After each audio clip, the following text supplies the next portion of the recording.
Bonjour à toutes et à tous, soyez les bienvenus pour participer à cette conférence émulative intitulée « Famille et tradition au cœur d'une réussite française », l'exemple inspirant de Bérengère Loiseau.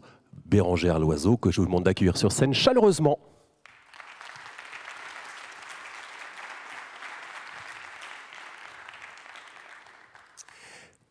Prenez place, Bérengère Loiseau, dans notre petit coin canapé. On est en famille aujourd'hui, ici même à Lyon. Merci infiniment d'être des nôtres aujourd'hui. Allô, allô, oui, c'est bon. On vous entend. Merci. Merci d'avoir accepté donc notre invitation dans le cadre de la Convention Patrimonia 2023. Au cours des 60 minutes de notre entretien, il va être question de gastronomie et de transmission.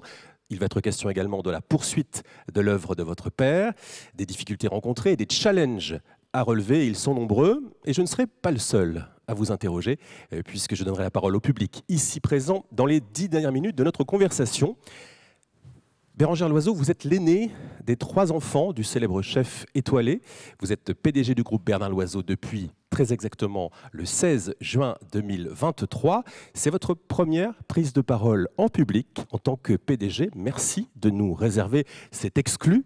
Il y a 20 ans, c'était le 24 février 2003, disparaissait votre père, Bernard Loiseau, un des chefs les plus emblématiques de la haute gastronomie française, propriétaire d'une des adresses, vous le savez, les plus prestigieuses de la Bourgogne, le Relais Bernard Loiseau à Saulieu, membre des Relais et Châteaux, que l'on salue, qui sont présents pendant cette convention, et un établissement qu'a dirigé votre mère depuis 2003, votre mère Dominique Loiseau.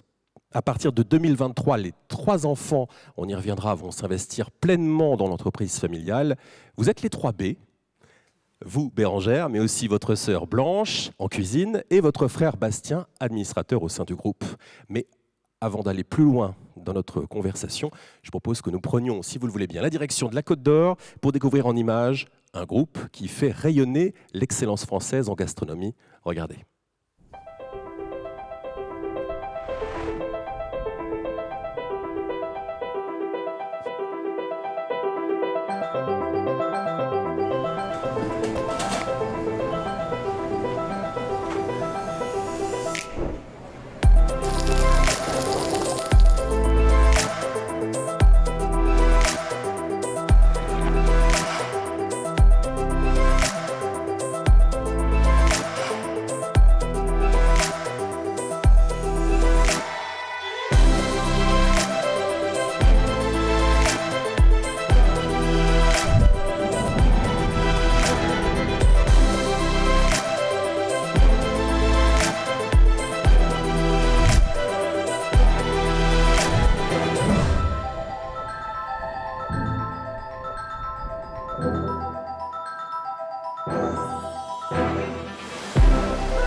On y va, les 40 canettes. Alors on enlève 40 cabillots, arrêtez le service, ça va appeler tout le monde là-bas. 40 cabillots.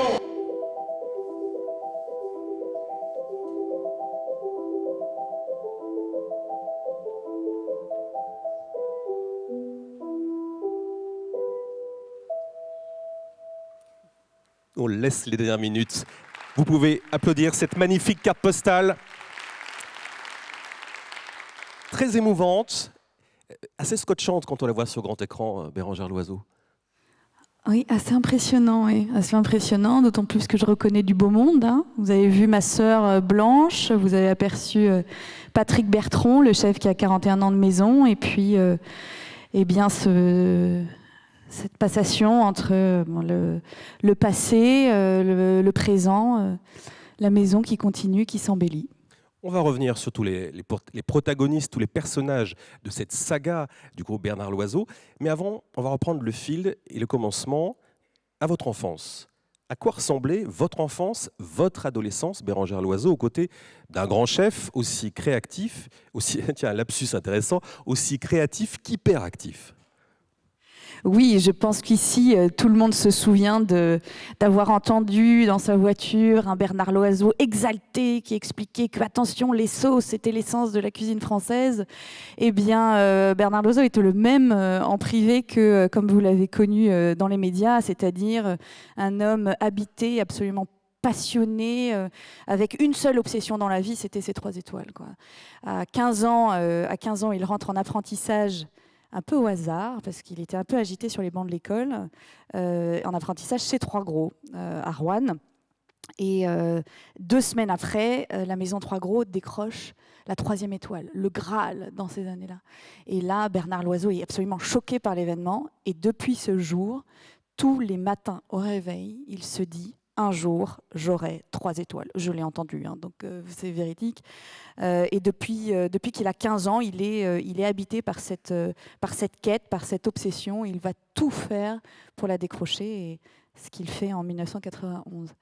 Donc dans le privé, alors certes, nous ne le voyions pas souvent. Il était entièrement dédié à son œuvre, à développer la vision qu'il avait pour la maison, la vision qu'il avait aussi pour la gastronomie. On va, j'imagine, revenir sur toutes les innovations techniques qui, grâce à lui, ont fait évoluer la gastronomie française vers ce qu'on connaît aujourd'hui. Donc, peu présent, mais quand il était présent, un père très aimant, qui débordait encore une fois d'enthousiasme, mais qui nous mettait la pression quand même. Hein, Notamment quand il vous amenait à l'école? Oui, quand il nous amenait à l'école, il me regardait droit dans les yeux, il me disait: attention Bérengère, hein, à l'école c'est 3 étoiles, hein, 3 étoiles. Hein. Donc voilà, on a tous été éclaboussé par sa niaque, son punch, cette envie du dépassement de soi en permanence. Et voilà, il nous manque beaucoup aujourd'hui, mais 20 ans après son décès, la maison est debout. Cette maison qui est debout, ce relais, c'était vraiment le 4e membre de la famille? Oui, tout à fait. C'est-à-dire que, voilà, donc, moi j'ai même habité. J'ai fait mes premiers pas littéralement à la Côte d'Or avant de devenir donc le relais Bernard Loiseau. Les parents avaient isolé 2 petites chambres juste au-dessus de la réception. Il y en avait une qui servait de salle à manger et une qui servait pour dormir.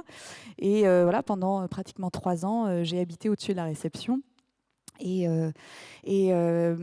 j'ai vraiment fait mes premiers pas, c'est-à-dire que sur ces magnifiques dalles de Bourgogne et ces tomates, ma mère m'avait fabriqué un molleton assez improbable pour que je ne tombe pas, et j'ai des vidéos assez dingues avec tous les maîtres d'hôtel en queue de pie et la petite gamine qui essaye de marcher avec son molleton, et ils se la passent les uns après les autres.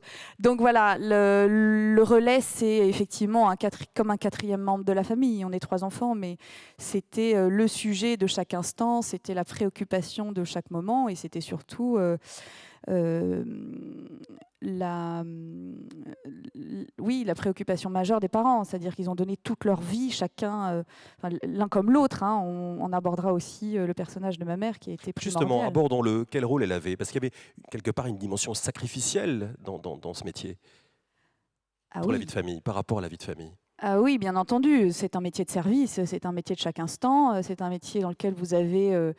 le service commence au petit déjeuner, midi, dîner, les parents partaient le matin, et il était à peine 7 heures, et ils revenaient, il était 1 heure du matin. Hein, donc effectivement, c'est des métiers très prenants, mais nous sommes des marchands de bonheur, donc c'est des métiers qui n'ont pas de prix, dans le sens où, comme moi, je vais saluer mes clients le matin à la réception et que je vois les étoiles dans leurs yeux, je me dis bon, voilà, c'est bon, c'est pour ça que je suis là, et je suis ravie de donner de ma personne et de leur faire passer des moments d'exception qu'ils gardent dans leur cœur.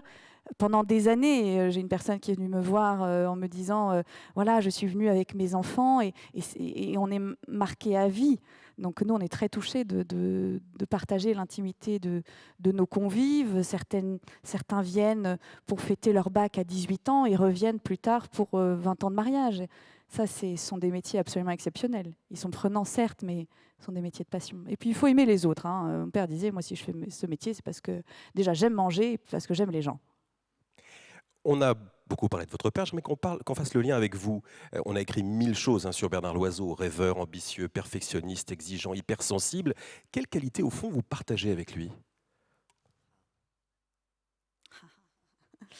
C'est pas facile. Je pense que j'ai son enthousiasme, j'ai sa niaque, certainement un petit peu de sa sensibilité. Il était très hypersensible, toujours en quête de reconnaissance, en quête de validation. Est-ce que ça vous plaît? Est-ce que ça vous plaît? Bernard Loiseau, il faisait le tour de ses clients et à chaque fois, il demandait mais vous êtes content? Vous êtes content? Vous êtes sûr? Les gars, ils étaient bien sûr extrêmement contents, mais voilà, c'est toujours cette remise en question et on est tous les 3 enfants habités par la niaque. Ma sœur, qui donc est chef de cuisine dans notre nouveau restaurant de Besançon, l'Oiseau du Temps, elle, c'est la copie conforme de son père. Elle est très solaire, elle est très vivante, très gourmande.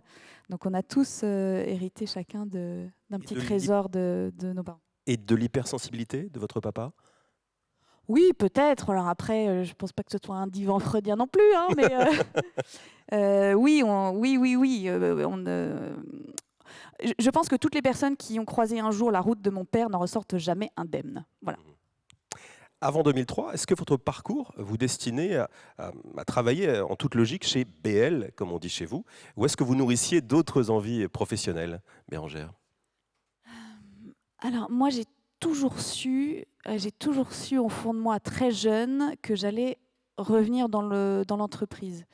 Encore une fois, parce que pour moi, c'était comme un 4e enfant, ça faisait partie de la famille, quoi. Et puis surtout, j'avais été le témoin de tous les sacrifices que mes parents ont faits pour construire ce lieu emblématique.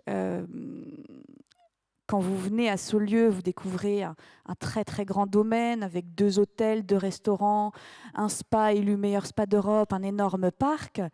Mais quand mon père arrive en 75, il n'y a que la salle de la Côte d'Or, qui maintenant est classée monument historique d'ailleurs, et puis 10 chambres avec les volets qui tombent et un gyrobroyeur sur le palier.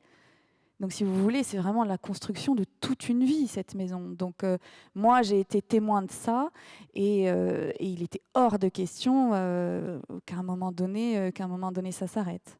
Alors, pour autant, contrairement à ma sœur qui a fait l'Institut Paul Bocuse, pas très loin à Écully, qui s'appelle Life à présent, qui, elle, a pris un chemin direct, école hôtelière, cuisine, tout de suite. Moi, j'ai justement voulu faire un très, très, très grand détour pour être sûre de pouvoir apporter quelque chose à l'entreprise.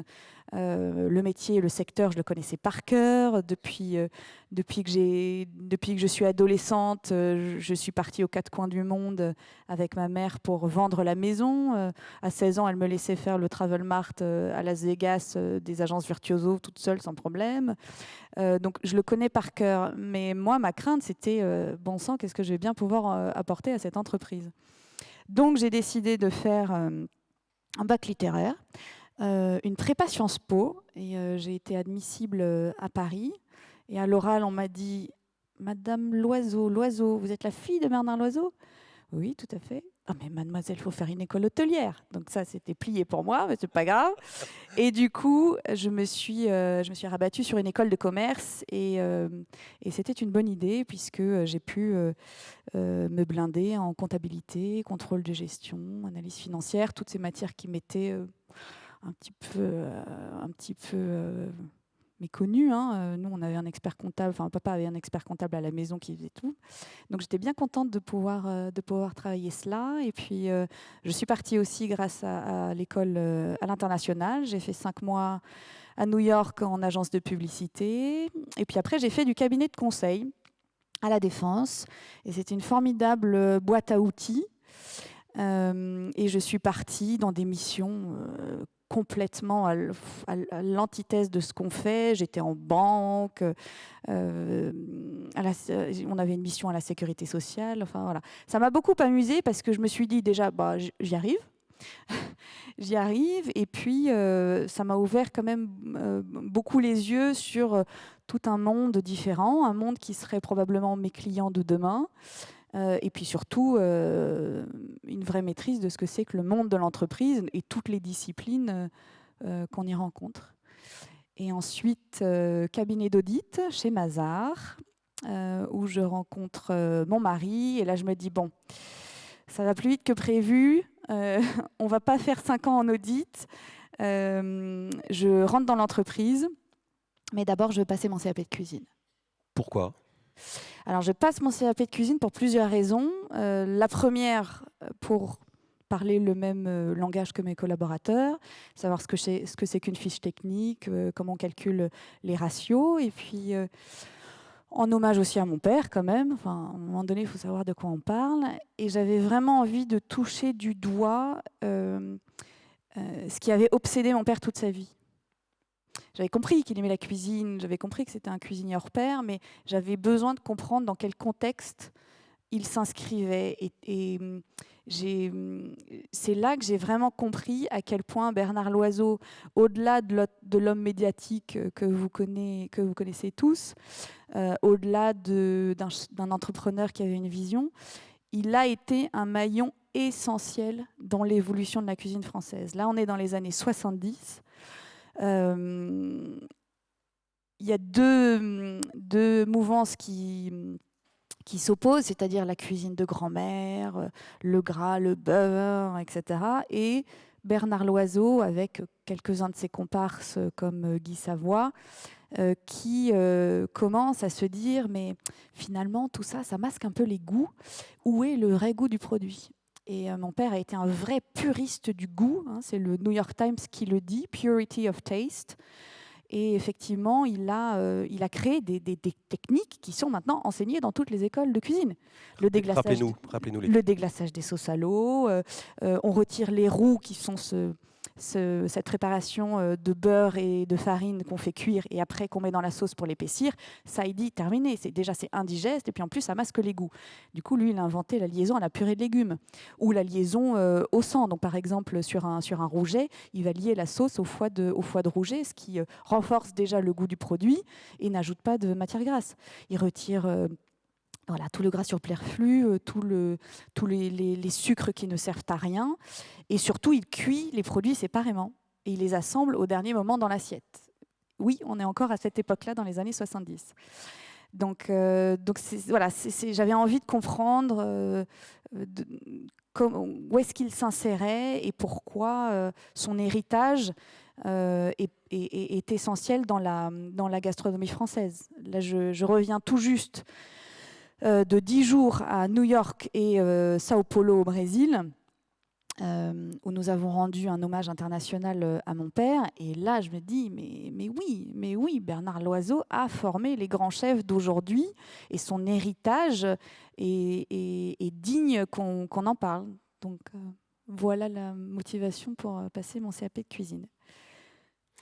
Je renvoie à la lecture du livre de votre maman, La revanche d'une femme, qui est paru l'an dernier, je crois, dans lequel elle parle du combat. Michel Lafon. Chez Michel Lafon. Elle parle du combat qu'elle a dû mener lorsqu'elle a repris la direction du relais Bernard Loiseau en 2003. Arrêtons-nous sur cette époque-là. Cette première année a été particulièrement dure et incertaine.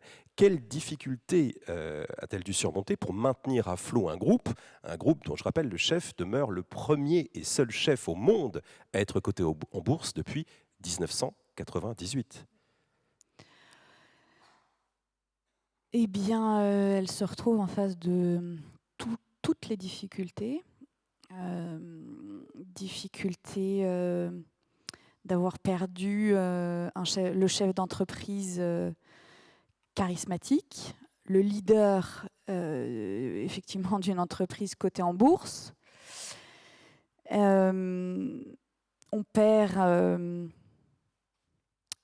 la personne qui incarne la marque, qui a une aura médiatique extrêmement forte. Elle perd le génie créatif. Elle perd le père de ses enfants. Donc, passez-moi l'expression, mais elle se retrouve face à toutes les difficultés possibles. Ma mère est arrivée dans la vie de mon père en 1989.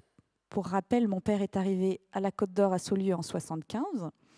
Et c'est elle qui va vraiment donner toute l'impulsion de l'hôtellerie de luxe. C'est elle qui va en faire un magnifique Relais et Châteaux 5 étoiles. C'est elle qui va donner toute la dimension internationale et qui va structurer aussi un petit peu sa communication puisqu'elle était journaliste auparavant. Donc elle a construit cette maison avec lui. Cette maison, c'est autant celle de ma mère que celle de mon père finalement. Et quand effectivement mon père décède tragiquement le 24 février 2003, je peux le dire puisque ma mère le raconte dans son livre, il y a un quart de seconde où elle se dit bon, c'est pas grave, je vends, j'arrête et je retourne faire ma vie à Paris. Elle avait une vie pleine de succès à Paris dans le journalisme. Et tout à coup, elle se visualise décrocher le nom Bernard Loiseau de la façade. Et puis là, elle se dit, non, mais je ne peux pas faire ça. Je ne peux pas faire ça pour mes équipes. Je ne peux pas faire ça pour mes enfants. Et je ne peux pas faire ça pour la France. En fait, c'est la première qui a compris que Bernard Loiseau, ça dépassait purement et simplement la famille Loiseau. Et qu'on était déjà dans l'ordre du patrimoine, quoi. Et donc le soir même, elle convoque ses chefs de service, et notamment le sous-chef Patrick Bertrand, qui était sous-chef de mon père pendant 20 ans, donc qui était là dans la conquête des étoiles, qui était là dans toutes les créations de ces plats emblématiques. Et elle dit, voilà, j'ai pris la décision, je continue. Qui est avec moi ? Bon. Et là, contre toute attente, on est suivi par un certain nombre de piliers de la maison et surtout le chef. Parce que le vrai sujet, c'était comment fait-on pour ne pas rompre cette ligne culinaire, cette signature culinaire. Et donc Patrick Bertrand répond à maman, Madame Loiseau, je vous suis. Et donc il est devenu le chef et il a fêté cette année ses 41 ans de maison chez nous. On reviendra sur lui et sur la suite, puisqu'il va prendre sa retraite, Patrick Bertrand, dans un instant. Mais votre mère, à ce moment-là, elle s'est sentie investie d'une mission. Elle avait 3 enfants très jeunes, plus de 100 collaborateurs installés à Saulieu avec leur famille, tout un écosystème de producteurs autour de vous. Comment s'est passée la suite, notamment avec les assurances ? Alors effectivement, ça a été très compliqué. Ça a été très compliqué dans le sens où il y avait des enjeux financiers qui étaient importants. Effectivement, cotés en bourse. À l'époque, on avait encore 3 restaurants à Paris. On avait donc la maison mère de Saulieu. Il y avait toute une ligne d'épicerie fine très développée. Il y avait des plats cuisinés. On perdait des rayons entiers de plats cuisinés dans les supermarchés. Donc il y a eu effectivement, il a fallu qu'elle passe en tout cas un certain nombre d'étapes, mais elle a mis 9 mois à savoir si les assurances allaient rembourser. Donc en fait, à chaque coup de téléphone, chaque fois que le téléphone sonnait, elle se disait, ça y est, c'est fini, quoi. Alors fort heureusement, on a eu des anges gardiens dans notre difficulté, des personnes qui étaient vraiment très attachées à mon père et qui nous ont soutenus. Il y avait aussi quelques petits jalons qui avaient été posés par le passé, alors pour des raisons qui n'ont rien à voir avec ce qui s'est passé, mais mon père avait une assurance homme-clé. Donc ça, effectivement, ça a beaucoup soutenu, aidé maman dans la transmission, qui était assez fastidieuse. On est quand même un cas à part. Côté en bourse, moi, j'ai des actions en démembrement. C'est assez particulier. Rappelle ce que c'est que ces actions dont vous héritez en démembrement ? Oui, écoutez, ma mère possède la nue propriété. Je possède la nue propriété, ma mère possède l'usufruit. Donc c'est pas un cas qui se présente tous les 4 matins. Pour revenir aux anges gardiens, il y avait une personne en particulier qui s'appelle Monsieur Rémy Robinet-Dufaux, qui est décédé depuis, et qui était le fondateur du groupe Ener, la GMC, je pense que vous connaissez, qui a inventé la garantie obsèques et qui était un fin gourmet, un très bon client de papa. Un jour, sur le pas de la porte, mon père lui dit « Ah Rémi, en tout cas, toi je sais, si un jour il m'arrive malheur, je sais que tu seras là. » Et bien, il a été là. Mais il a été là tous les samedis, tous les week-ends. Il était président du MEDEF Paris. Enfin, c'était vraiment un grand patron parisien qui avait un peu d'autre chose à faire que de s'occuper de notre petite maison. Et quand mon père est décédé, il a débarqué tout de suite. Et il a soutenu maman, il l'a aidé dans toutes les démarches. Il est intervenu aussi auprès des assurances pour activer un peu le process. Et il l'a aidé à se structurer. Et nous, voilà, vous connaissez le cycle de l'entreprise. Il y a le père fondateur, l'entreprise qui se développe tant bien que mal. On est tous au four et au moulin. Et puis, à un moment donné, il y a une crise. Alors, nous, vous la connaissez, qui nous aide finalement à passer à l'étape d'après. Et lui a été là pour créer un conseil d'administration, le structurer, embaucher une directrice générale, enfin faire, voilà, vraiment poser la structure organisationnelle pour que ma mère puisse continuer. Donc sans réduction d'effectifs, qu'en était-il du chiffre Alors, d'affaires ? sans réduction d'effectifs. Donc effectivement, une fois qu'on a le go, que les assurances nous soutiennent, qu'il a fallu faire intervenir des ministres, enfin bon, c'était tout un schmilblick quand même. Maman décide donc maman peut enfin continuer, elle le sait, et elle veut avant toute chose garantir l'excellence de la maison. Donc pas de réduction d'effectifs, c'est ça. En revanche, chute de 50% du chiffre d'affaires. Ah bah oui. Donc, pendant plusieurs années, au moins 2 ans, c'est très très compliqué. On ne sait pas non plus si le Michelin va nous conserver la 3e étoile. Donc là aussi, c'est tangent. Enfin, voilà. Mais elle a su tenir. Elle croyait en sa mission et elle s'est dit voilà, moi je vais retrousser mes manches. Je vais arrêter de me poser 150 questions comme nous les femmes, on sait si bien le faire. Je vais arrêter de douter et je fonce. Je fonce, comme ça, j'ai pas de regrets. C'est ce qu'elle raconte dans son livre. Et elle a réussi. Et petit à petit, les clients sont revenus. Ils ont vu que la maison était toujours aussi belle, que dans l'assiette, il y avait toujours ce fabuleux héritage. Et voilà, les clients sont revenus et la suite était assurée.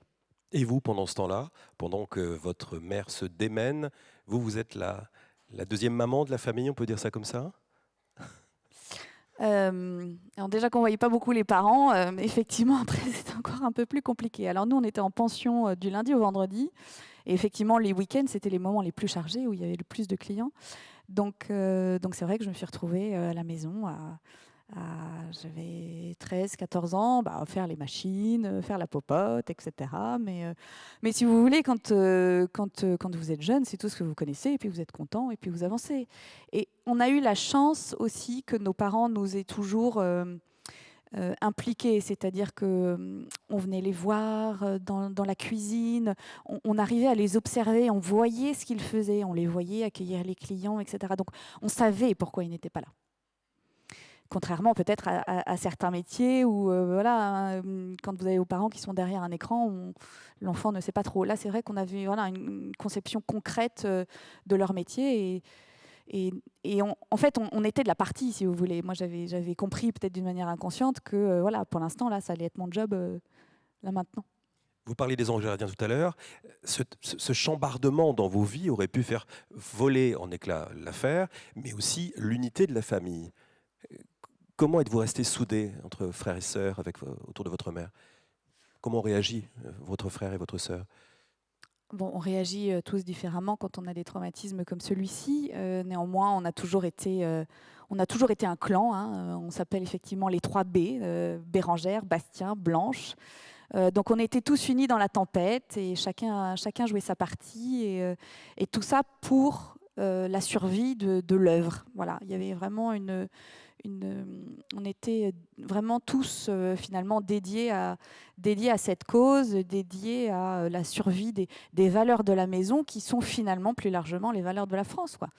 L'excellence, l'authenticité, l'ancrage, une quête d'innovation toujours, hein, puisque mon père, comme vous l'avez compris, était un grand innovateur, puis il n'a jamais rien fait comme tout le monde. 98, coté en bourse, il reste encore à aujourd'hui le premier chef 3 étoiles coté en bourse. Il a toujours fait ce que les personnes... il est toujours allé là où on ne l'attendait pas, quoi. Donc écoutez, on fait face, et puis, mais on savait pourquoi. Avec la disparition de votre père, donc vous perdez le chef, bien sûr, mais le meneur d'hommes, mais aussi l'un des chefs français, on le sait, le plus médiatique des années 80 et 90. Et ça, vous allez vous en rendre compte, notamment déjà lors de la cérémonie d'enterrement, qui était très difficile à vivre. Pas très drôle tout ça. Oui, bon, on avait de toute façon très vite compris que notre père ne nous appartenait pas, que c'était un emblème français. C'était un emblème français. Et oui, la cérémonie d'enterrement, vous vous souvenez peut-être encore des images, c'était assez poignant. Il y avait plus de 3000 personnes qui se sont donné rendez-vous à Saulieu. Donc la mairie a été complètement dépassée. Le département et la région ont dû intervenir. Le préfet, ils ont mis des écrans partout. Enfin, c'était un moment difficile. Et c'est vrai que quand vous êtes sous le feu des projecteurs comme ça, même dans des moments,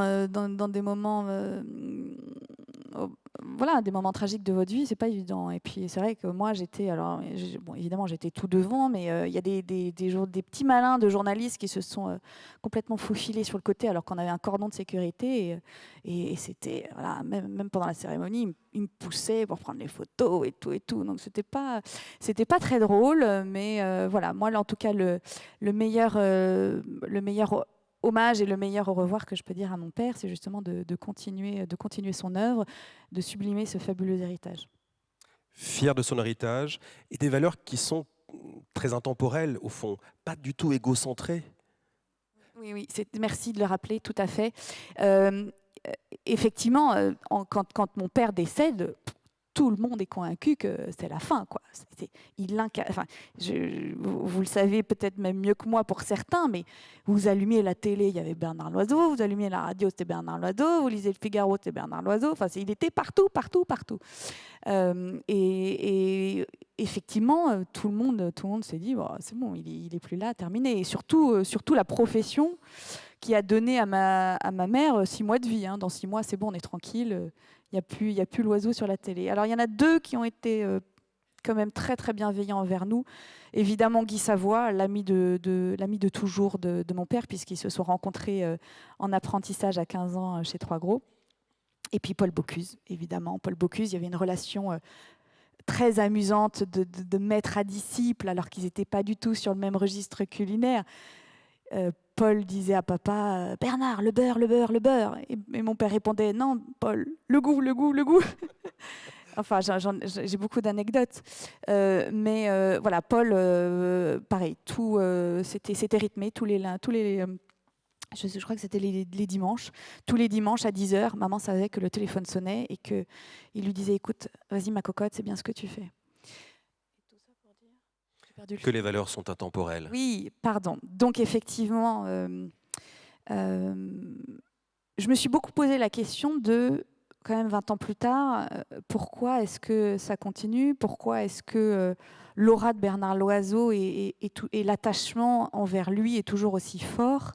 C'est pas parce qu'il est passé à la télé, c'est parce qu'il aurait fait Top Chef comme les autres. C'est pas pour ça que c'est aussi profond. Il y a forcément autre chose.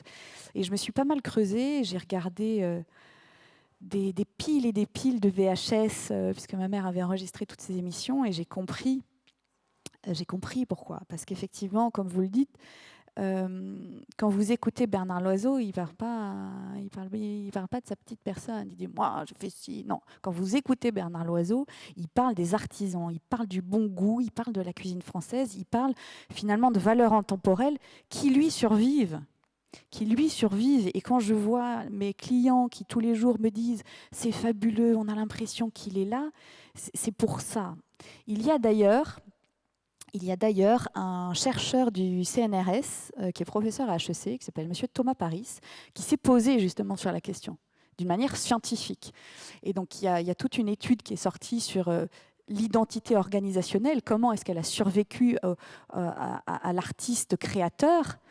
Et cette étude maintenant est dans tous les manuels de management. Elle est enseignée à Harvard aussi. Enfin, c'est pour vous dire que là, on est face à un cas vraiment très particulier.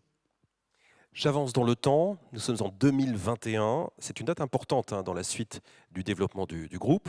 Quelle décision vous allez décider de prendre? On est en pleine période post-Covid, et comment vous allez au fond parvenir à vous renouveler tout en restant fidèle à l'esprit Loiseau? Alors, donc ma mère reprend en 2003, je rembobine un tout petit peu. Ma mère reprend en 2003, période difficile, stabilisation de l'entreprise, développement. Donc elle commence déjà à développer. Elle ouvre l'Oiseau des Vignes en 2007. Elle ouvre à Beaune, notre restaurant à Beaune. Elle ouvre l'Oiseau des Ducs en 2013 à Dijon. Donc ça y est, on est reparti sur de bonnes bases, on est relancé. Covid, alors là, franchement, si Bernard Loiseau avait vécu le Covid, je ne sais pas dans lequel état on aurait retrouvé lui ici, à la maison, lui ici hyperactif, mais je pense qu'il il aurait été assez traumatisé par cette période. Covid, obligation de fermer, donc on ferme au total pendant 9 mois. Moi, j'étais rentrée dans l'entreprise en 2013, j'ai créé le département marketing, structuré un certain nombre de choses, etc. Donc je gravis tranquillement les échelons. Et là, coup d'arrêt intégral. Donc tout ce qui a fait qu'on a sacrifié notre vie de famille, tout ce qui nous animait au quotidien, là, il n'y a plus rien. Là, il n'y a plus rien. Les portes sont fermées, les volets sont clos. Donc ma sœur et moi, donc, ma sœur qui était en cuisine et qui roulait sa bosse dans les plus belles maisons du monde, là, on est sous le choc et on réalise que à nouveau, on peut tout perdre. Et à nouveau, cette maison peut s'arrêter. Et là, on se dit, non, c'est pas possible, c'est pas possible. Et on échange avec notre mère et on lui dit, écoute, maman, voilà, on a envie de revenir, quoi. On a envie de, quand on pourra enfin légalement rouvrir le restaurant, on veut être là, quoi. Moi, j'ai pas supporté de voir l'état de la maison. On aurait dit une maison à vendre, quoi.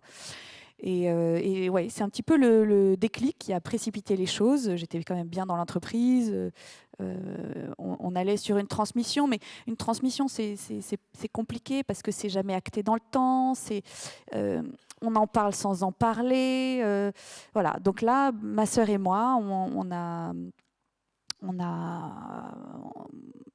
mis le sujet sur la table, puis on a dit, maman, on est là. Oui, on communique sans tabou chez Loiseau, j'ai l'impression. Oui. Et je pense que c'est un des succès de la transmission qui a eu lieu, c'est-à-dire, voilà, on y va. Et la transmission, c'est pas évident quand même d'évoquer le sujet avec déjà un membre de votre famille, donc là avec votre propre mère, qui a traversé tout ce dont on a parlé, et de lui dire, maman, je suis là. Je suis pas. Psychologiquement, faut gérer, quoi.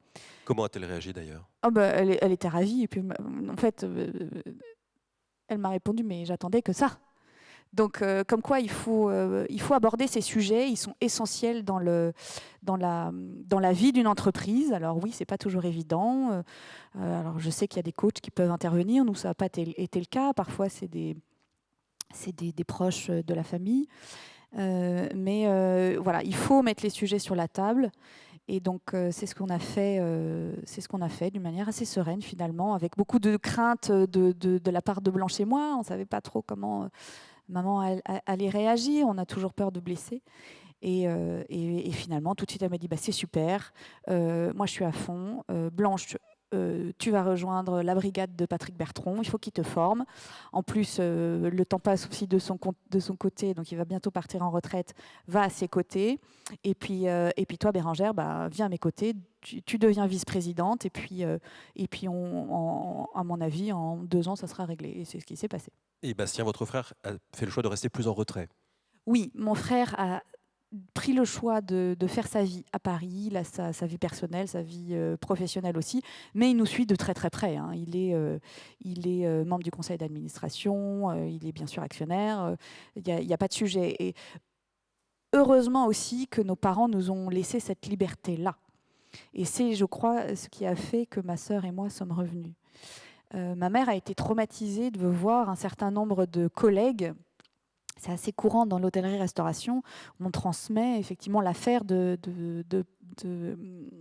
génération en génération parce que c'est tellement prenant comme métier. Et puis c'est comme votre maison. Mais tout le monde n'est pas fait pour ça. Hein. Et ma mère avait assisté à des grands chefs qui ont transmis qui ont imposé à leurs enfants. Tu te rends compte, je fais tout ça pour toi. Il va falloir que tu reprennes. Le gamin, il a 10 ans, il va falloir que tu reprennes. Et ça crée des situations pas toujours heureuses. Donc, mais ma mère a vraiment pris le parti, elle a été très maligne, de ne rien nous imposer, de ne jamais nous dire « il faudra que tu reprennes, tu comprends, etc. » Mais elle nous a emmenés absolument partout. Et on connaissait tous les coulisses. Moi, à 14 ans, j'étais à la boutique, je faisais les chambres, la réception. Et elle nous emmenait aussi dans les événements professionnels, les congrès des relais châteaux, un certain nombre d'événements, les sorties du guide Michelin, etc. Et en fait, elle nous a baignés dans cet univers. Et puis, le coup de foudre a eu lieu. Et donc, on est revenus, ma sœur et moi, mais vraiment d'une motivation profonde, quoi. Et effectivement, je pense que voilà, il faut communiquer et surtout laisser la liberté à chacun, parce que à un moment donné, on reste quand même tous libres dans ce monde. Hein. Donc, vous embarquez votre sœur, vous êtes embarqué dans l'histoire, et vous embarquez également votre mari. Oui, donc je deviens vice-présidente, ma sœur devient demi-chef de parti, hein, il y a un jargon dans le métier, de Patrick Bertrand. Effectivement, on est post-Covid, donc il y a le PGE, il y a une vraie tension sur le recrutement. C'est une période très compliquée, une pression sur le recrutement, puis un afflux client massif. Donc on est complètement secoué de tous les côtés. Et mon mari, Louis Ramé, qui est président du groupe BMG, qui est une très très belle foncière dans le tertiaire, donc bureau, entrepôt, enfin, vous connaissez la musique, dans toute la France, qui est expert comptable, qui est un grand patron. Il est autour de la table et puis il nous dit bon, allez, je viens, je vais vous filer un coup de main, mais 2 ans, hein, pas plus de 2 ans.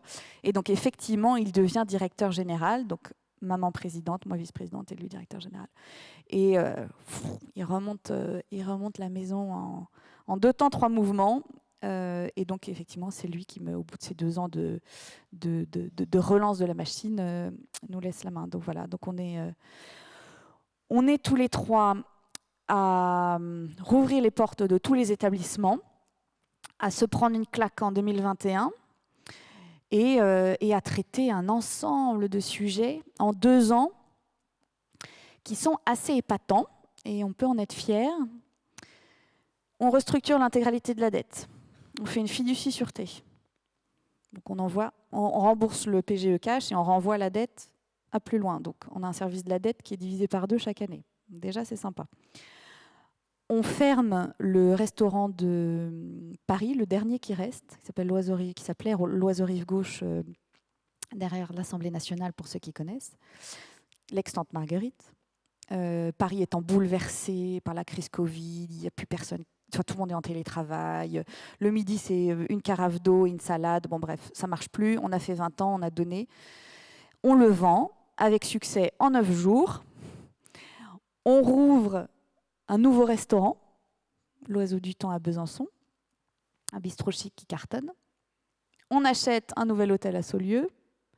J'entame un gros programme de rénovation de la maison de Saulieu, du relais Bernard Loiseau, avec un concept très innovant de suite cocon. On s'occupe aussi de la transmission de Patrick Bertrand, qui part à la retraite. Donc, quand vous avez le chef qui a 40 ans de maison qui part à la retraite, qui est vraiment la cheville ouvrière de de la Côte d'Or. La Côte d'Or, c'est le restaurant gastronomique qui porte, c'est le haut de la pyramide chez nous, hein. Tout découle du restaurant gastronomique. Donc là, pareil, pas de tabou.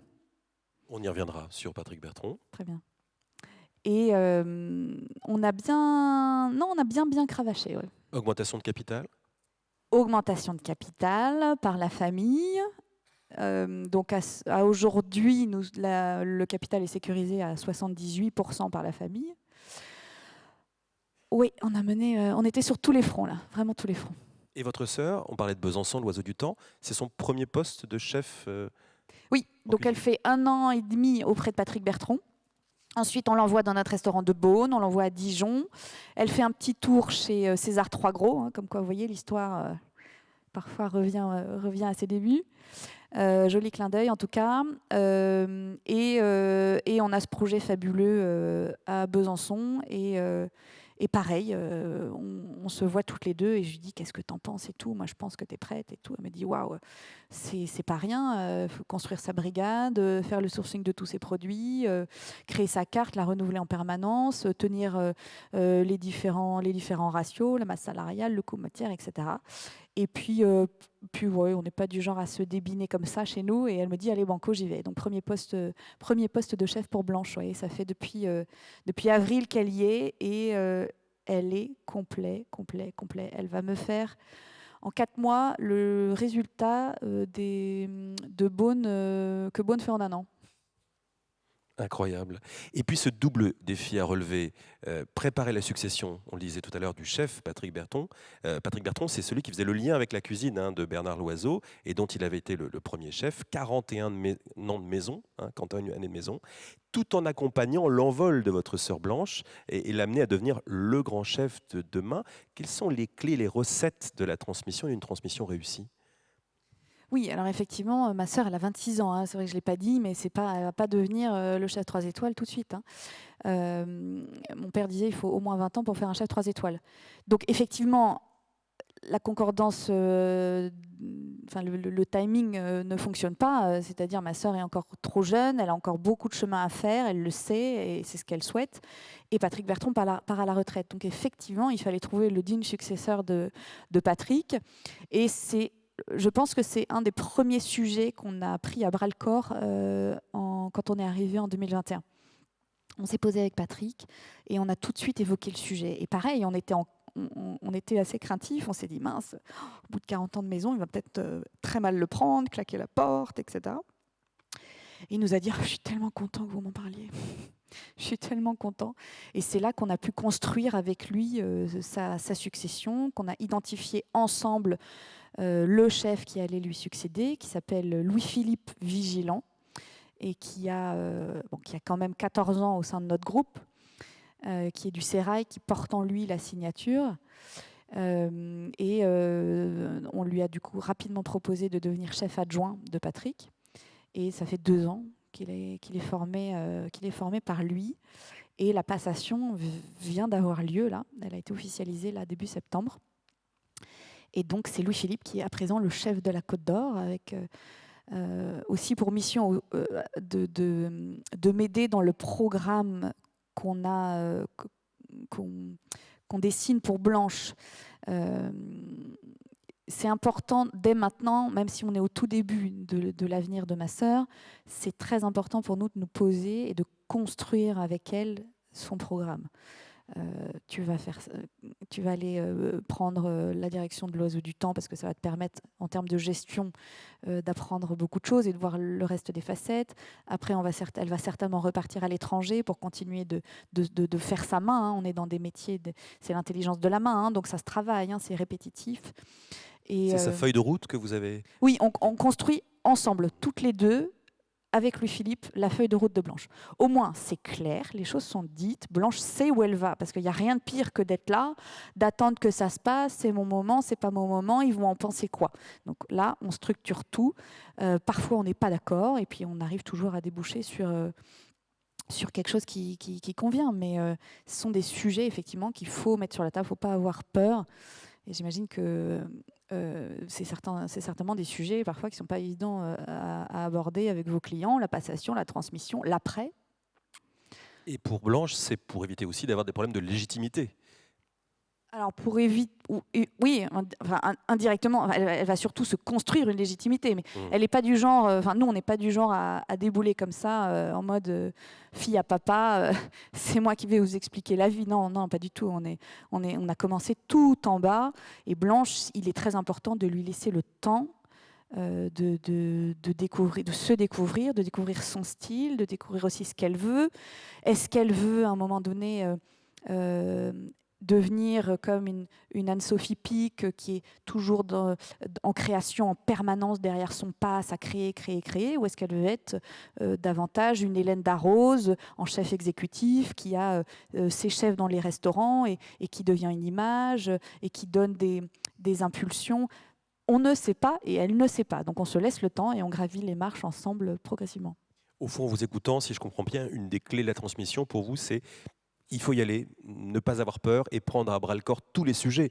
Et ils sont nombreux, hein, psychologiques, patrimoniaux, financiers. Oui, c'est tout à fait ça. C'est tout à fait ça. Et puis à un moment donné,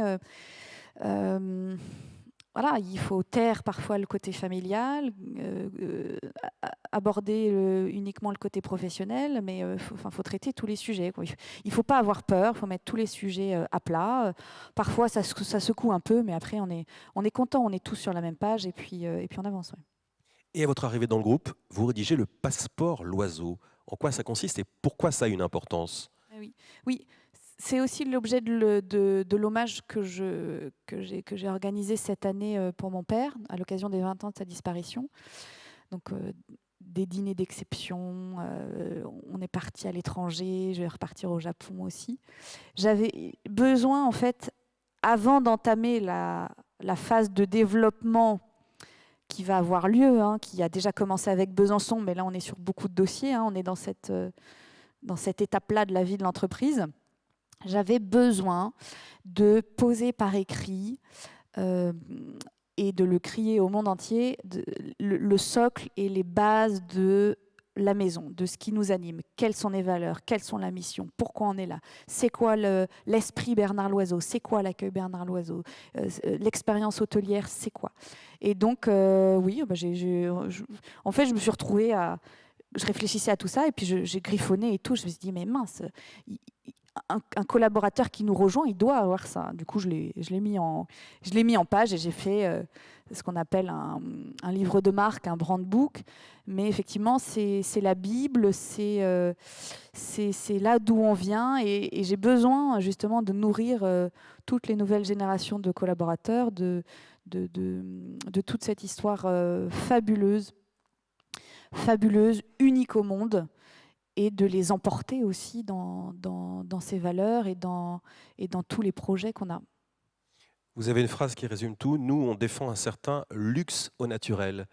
Quelques mots là-dessus. Oui. Alors, c'était pas facile de mettre des mots sur tout, surtout dans un métier comme celui-ci qui est vraiment dans l'émotionnel, dans l'immatériel, dans le ressenti. Donc, définir la ligne culinaire, ça, c'était facile pour moi. Pareil, j'ai pas sorti ça du chapeau. Je me suis tapé des jours et des jours dans la salle d'archives à sortir des articles, des interviews de papa. Ah non, j'ai visionné, sans intelligence artificielle, on est d'accord. Sans IA, oui. Là, c'était et j'ai réussi, à poser l'essentiel. Donc la ligne culinaire, c'était assez facile. C'est l'authenticité du goût. Pour moi, ça c'est vraiment la promesse culinaire de la maison. Et les marqueurs, c'est des goûts francs. On va droit au but, il faut que ça claque. Des bonnes sauces. Mon père était un très très grand saucier. Et aucun compromis sur les produits. Il parlait en permanence des artisans et des producteurs. Donc ça, c'est comme ça que moi j'ai défini la ligne culinaire Bernard Loiseau. Et donc quand on ouvre un restaurant, le chef est tenu de la respecter et de la faire vivre. Donc au moins, ça donne quand même des repères et on sait de quoi on parle. Après, définir l'hôtellerie selon Bernard Loiseau, c'était pas évident. Et effectivement, j'ai rien trouvé de mieux que le luxe au naturel. Alors le naturel dans les matériaux, Il n'y a rien de bling-bling, hein, c'est pas en or massif chez nous. C'est de la tomate, c'est de la pierre. Ce sont des très belles boiseries. On est vraiment dans cette authenticité du matériau. C'est dans la nature aussi qui est omniprésente, hein, donc la nature physique. Vous l'avez vu, je pense, dans la vidéo, hein, toute la maison donne sur un superbe parc qui participe vraiment au ressourcement du client. C'est la nature qu'on va retrouver dans l'assiette avec les produits et c'est surtout le naturel de nos équipes. Donc voilà, je nourris les collaborateurs avec toutes ces notions-là. Ils les interprètent aussi à leur manière et je suis ravie de cet enrichissement. Ils m'enrichissent aussi en permanence. Mais c'était important pour moi de poser tout ce socle-là, hein, tous ces jalons, tous ces piliers, toute cette base pour pouvoir après passer à l'étape d'après. Parce que là, on est vraiment en train d'écrire un nouveau chapitre, parce que finalement, si vous regardez bien l'histoire, donc le père fondateur génial, la maison qui est au sommet, le drame, la crise, et ma mère qui était avec le fondateur, qui maintient, qui développe. Et là, maintenant, on va passer à l'étape d'après. On discute depuis un petit moment déjà. On arrive dans la dernière ligne droite de notre échange. Ça passe très vite. J'espère que vous passez un bon moment. Je vais vous tendre le micro dans un instant, affûter vos questions dans le public, parce que j'imagine qu'elles seront, j'espère, nombreuses. Quelques mots sur l'écosystème Loiseau à Saulieu. Vous avez parlé de ce luxe au naturel. Quelle importance économique ça représente le groupe sur le plan local? Et en retour, quel soutien vous recevez de la commune, des élus? C'est amusant parce que je parlais avec Madame la maire il n'y a pas longtemps et on en est arrivé à la même conclusion. L'oiseau, c'est Saulieu et Saulieu, c'est l'oiseau. On est extrêmement imbriqué effectivement dans le maillage économique du territoire. Hein. Pour rappel, le groupe Bernard Loiseau, c'est, l'année dernière en tout cas, 10 millions d'euros de chiffre d'affaires, c'est pratiquement 130 collaborateurs, un groupe coté en bourse, on l'a dit.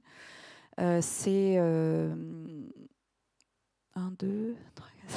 5 restaurants, donc Dijon, Beaune, Besançon, plus les 2 restaurants de Saulieu, 2 hôtels, un spa. C'est une jolie petite PME française. Oui, c'est une petite PME française, mais avec une autorité mondiale. En fait, on fait toujours le grand écart en permanence. Et c'est pas toujours évident, mais c'est encore une fois, c'est un cas à part. Parce que j'ai des coûts de gestion de la marque qui sont extrêmement importants pour une petite entreprise comme la nôtre. Mais oui, on est un vrai drapeau pour la ville de Saulieu. Hein, déjà, Saulieu, on sait où c'est parce qu'on est là. Et puis pour la Bourgogne, hein, et maintenant la Bourgogne-Franche-Comté, puisque Besançon est en Franche-Comté. Oui, on est vraiment un ambassadeur iconique, et puis pour la France plus largement, en tout cas pour son art de vivre et sa gastronomie. Et tout ça sur la célèbre Nationale 6 maintenant, la route du bonheur. Oui. C'est l'histoire de toutes nos grandes maisons et surtout de notre paysage gastronomique français. Hein. Si vous prenez une carte, avant que les autoroutes soient construites, effectivement, ce sont la Nationale 6, puis la Nationale 7, hein, à partir d'ici,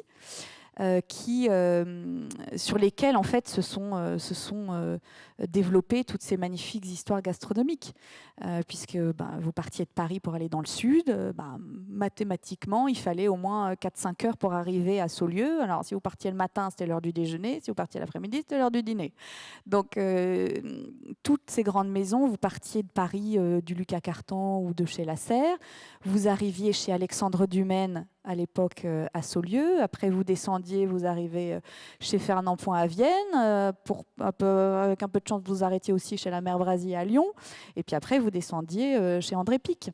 Et effectivement, toutes ces 2 nationales se sont appelées la route du bonheur. Et c'est sur cette route que se sont fondés aussi les relais et châteaux. Et Saulieu, donc c'est à équidistance entre Paris et Lyon. Donc nous sommes à 2 heures de Paris et 2 heures de Lyon. Pas loin. Pas loin du tout. Et on va prolonger notre conversation, si vous le voulez bien, Bérengère Loiseau, à l'aide des questions de la salle, des réactions. On va rallumer la lumière dans le public. N'hésitez pas à vous manifester, les hôtesses sont à votre disposition. Si vous souhaitez échanger avec notre invité, n'hésitez pas, c'est le moment ou jamais, pour cette première prise de parole en exclusivité mondiale. Oui, monsieur, on vous tend le micro. Mondial, intergalactique. Bonjour monsieur, présentez-vous, bonjour. Bonjour, Loïc Léromandé, Alliance. Vous avez parlé de voyage, vous voyagez souvent à l'étranger. Est-ce que vous réalisez du chiffre d'affaires à l'international ou est-ce que vous pensez vous développer à l'international ? Oui, merci monsieur, très bonne question. Effectivement, je voyage très souvent à l'étranger. À minima une fois au Japon, mais c'est plus souvent 2 fois par an au Japon. Là, c'était le Brésil aussi, les États-Unis. J'ai besoin de développer ces marchés. La notoriété y est quand même très forte. Mais c'est vrai que ma clientèle est encore à 80% française, ce qui montre l'attachement, mais j'ai une marge de manœuvre. Et en fait, si vous voulez, dans les métiers du tourisme et du luxe, il y a beaucoup d'intermédiaires, et surtout pour les vols long courriers. Un Brésilien ne viendra jamais réserver directement. Donc il faut que je travaille le secteur des agences de voyage et des tours opérateurs de luxe. À chaque fois que j'y vais, c'est donc effectivement pour des travel mart, c'est pour des interviews aussi beaucoup. Pour répondre à la question sur notre présence à l'étranger, nous faisons du consulting, oui, effectivement, au Japon. Mon père avait de 91 à 95 la réplique exacte du restaurant La Côte d'Or à Kobe. Donc c'est pour ça que les relations sont extrêmement fortes et que nous réalisons plusieurs fois par an parfois des dîners de gala au Japon. L'affectif est très fort. Alors là, donc effectivement, je suis allée à New York et au Brésil la semaine dernière dans le cadre de l'hommage. Donc je fais des dîners de gala. En marge, je greffe tous les rendez-vous B2B et presse. Et là, j'étais allée pour fouiner un petit peu. Donc effectivement, le développement à l'international, c'est l'étape prochaine. Et le développement je voudrais continuer à développer, à ouvrir cette ligne de bistrot chic qu'on a commencé à Besançon, que j'ai décliné sur Beaune, puisque j'ai aussi refait tout le restaurant de Beaune, et dans les autres villes de province de France qui sont parfois un petit peu oubliées, mais avec un bel écosystème. Merci monsieur pour cette question. Nouvelle question, nouvelle réaction dans le public. Oui, on vous écoute. Où êtes-vous ? Manifestez-vous bien. Voilà, on va autant le micro. Monsieur, il arrive. En attendant, j'en profite. Suivez-nous. On est très présents, ça vous surprendra peut-être, mais on est très très présents sur les réseaux sociaux, Instagram, etc. Et surtout sur Instagram, c'est assez sympa puisque vous êtes souvent, on vous emporte souvent dans les coulisses. Très bien. Bonjour monsieur, présentez-vous si vous le souhaitez, on vous écoute. Bonjour, Florent Leduc, je suis étudiant. Justement, j'ai un message par rapport à ça. Vous avez l'air jeune, votre sœur Blanche est jeune. Quel message vous auriez à passer à la jeune génération ? Qu'est-ce que vous pouvez nous transmettre ? J'ai envie de vous dire au charbon. Il n'y a pas de secret dans la vie. Faut bosser, faut y aller, faut se donner. Et puis surtout nourrir l'envie, nourrir la passion dans vos différents métiers. Alors oui, on a toujours des parties très rébarbatives, mais ne nous arrêtons pas à ça. Et puis voilà, apprenez tout ce que vous pouvez. Moi, à 17 ans, j'avais déjà pas mal de petits stages que j'avais dégotés par-ci par-là. Celui que j'ai fait à New York, je me le suis trouvé toute seule. C'est pas l'école qui l'a trouvé. Mais allez-y, au taquet, l'agnac, on se relève les manches et puis on construit, quoi. Puisqu'on parle de jeunes, vous avez rajeuni la clientèle ? Oui, tout à fait. On a rajeuni la clientèle, notamment le spa, dont vous avez certainement pu voir les images que ma mère a eu la bonne idée de construire en 2018, été 2018, et qui est aujourd'hui élu meilleur spa d'Europe. Donc ça, effectivement, ça aide. Et puis, c'est vraiment moi qui ai donné l'impulsion sur les réseaux sociaux, et ça aide beaucoup, ouais. Il nous reste le temps de prendre une ou deux questions. Oui, au deuxième rang, tout en bas, on arrive vers vous, monsieur, pour vous poser une question. Dans les 5 dernières minutes. Oui, manifestez-vous, monsieur. Nos hôtesses vous voient bien. Voilà, le micro arrive. Merci de bien vouloir vous présenter. Nous vous écoutons. Bonjour. Bonjour. Donc, Émeric Châtaignier, cabinet Fructimoine. Alors déjà, je vous remercie pour votre intervention, de qualité, pour ne pas dire d'exception. Vous parlez d'excellence à la Loiseau, vous parlez de valeurs humaines, vous parlez de valeurs de produits. Vous avez parlé beaucoup de transmission de votre parcours, de celle de votre famille. Aujourd'hui, ma question, elle est simple, c'est qu'est-ce qui vous motive dans vos critères de recrutement? Parce que l'aventure va continuer encore, et je vous le souhaite, de nombreuses années. Donc la question, elle est là. Merci. Critères de recrutement, alors moi, il me faut des personnes qui sont techniquement compétentes, comme dans tous les métiers. Mais moi, je fonctionne au 50-50, donc c'est 50% compétences, 50% attitude. Et effectivement, les personnes qui vont côtoyer mes clients seront les premiers ambassadeurs de toute notre histoire, de toutes nos valeurs, et elles ne s'inventent pas. Donc effectivement, j'ai besoin de quelqu'un qui soit réactif et qui partage nos valeurs. Donc il me faut quelqu'un d'authentique, qui aime les autres et qui soit bon dans ce qu'il fait. Mais je pense que principalement, c'est une authenticité, oui. Ultime question dans la salle. Oui, monsieur, tout en haut. Gardez votre bras bien levé, qu'on vous identifie. On vous tend le micro. Bonjour, monsieur. On vous écoute. Oui, bonjour, Errol Biche, BPCE Life. Merci pour ce témoignage, effectivement. Moi-même, issu quand même d'une école hôtelière, et on voit où c'est que ça peut mener, et c'est très enrichissant. Ma question est, est-ce que vous n'envisagez pas de faire une école Bernard Loiseau pour donner le goût et la chance à certains de faire votre métier? C'est une très bonne question. On me la pose, ouais. On me la pose. Peut-être à l'avenir. C'est vrai que c'est un autre métier, c'est un autre business model que nous, on ne maîtrise pas bien. Moi, j'ai envie de déjà développer des masterclass pour les clients. Mais à l'avenir, pourquoi pas? Après, il y a déjà de très belles écoles. Peut-être en format de partenariat avec une grande école existante. C'est une question qui me taraude, ouais.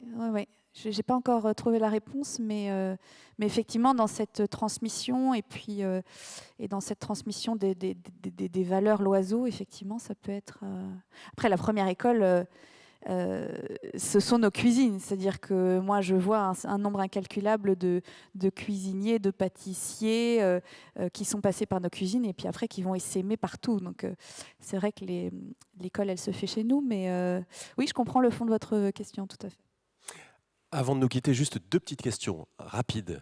Bernard Loiseau. En 2016, vous le savez, le relais Bernard Loiseau a perdu sa 3e étoile. Est-ce que la reconquérir, c'est un objectif et une obsession chez vous?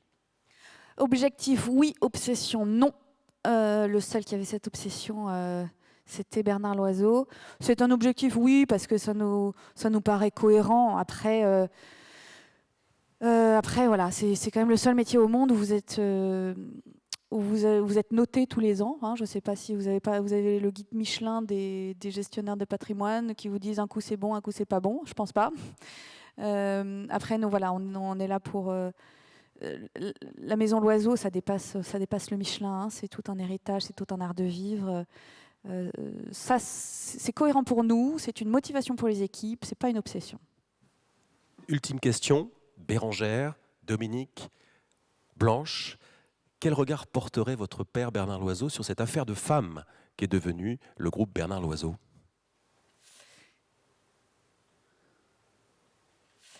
Je pense qu'il serait assez surpris, effectivement, de voir que ce sont 3 femmes qui reprennent après lui, qui a tellement incarné la maison. Je pense pas du tout qu'il s'attendait à ça. Vraiment pas. Ah, je pense qu'il serait content. Hein. Je pense qu'il serait content. On continue, on développe, on garde ses valeurs, mais en tout cas, on fait tout pour le rendre fier. Voilà. Vous pouvez être fier. Merci infiniment, Bérengère Loiseau, d'avoir été notre invité de marque aujourd'hui dans cette convention Patrimonia. Merci infiniment. Merci de votre attention et de vos questions. Et très belle suite de convention Patrimonia à toutes et à tous. Merci.